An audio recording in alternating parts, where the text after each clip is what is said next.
Assalamualaikum warahmatullahi wabarakatuh. Perkenalkan, nama saya Supa Zahra Prambudi dari kelas 11 IPA 5. Di sini saya ingin membahas tentang resensi yang bertema biografi Muhammad Hatta, jejak yang melampaui zaman.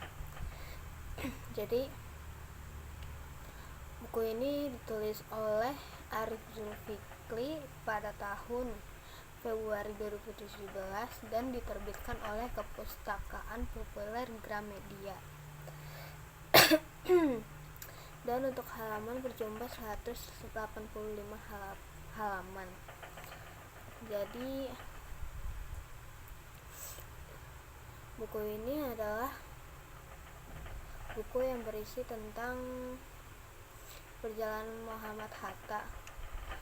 Hatta dilahirkan pada 12 Agustus 1902 di Bukit Tinggi. Dia juga dijuluki oleh orang tua di Bukit Tinggi anak cie pamainan mato, atau juga disebut anak yang padanya terpendam kebaikan dan peranginya mengundang rasa sayangnya. Hatta adalah lelaki dengan senyum ikhlas, wajah teduh, rambut dan pakaian rapi, serta pribadi yang kalem, praktis, dan taat beragama. Bung Hatta adalah sosok bersahaja dan penuh wibawa. Hatta menggemari menulis sejak umur 18 tahun.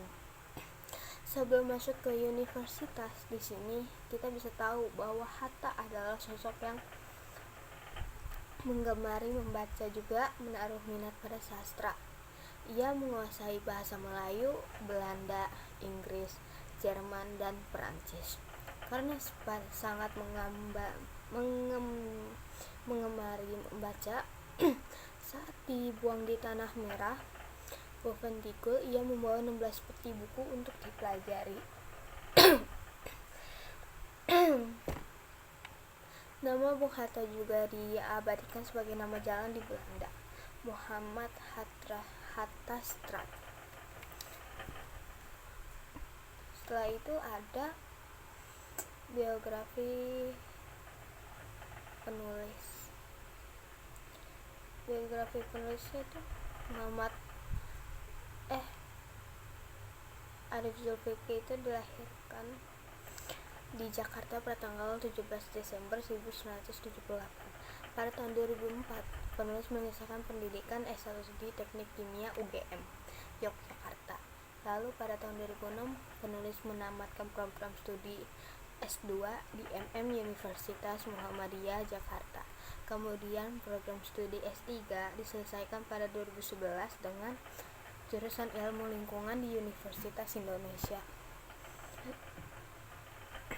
Saat ini penulis bekerja sebagai Direktur Utama Suster. Selain sebagai direktur, penulis juga aktif menghasilkan baik artikel maupun penelitian terkait dengan lingkungan.